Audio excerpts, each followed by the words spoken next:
Ассалаумағалейкум достар, бүгін сіздермен бірге Ясин. Ал енді достар, мен осыдан бір күн бұрын конкурс ұйымдастырған болатын. Осы конкурстың бірінші орнын алған бала мінекей мынау Еркін деген бала.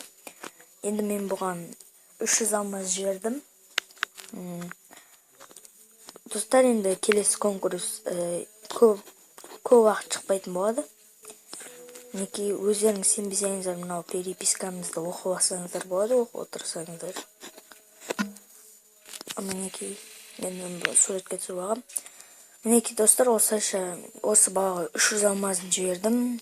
Енді аталмай қалған балалар ренжімеңіздер. Енді менің каналыма лайк басып подписаться етіп отырыңыздар. Енді 100 подписчикқа жеттік. Енді 150 подписчик қылсаңыздар. Ал енді достар, давайте.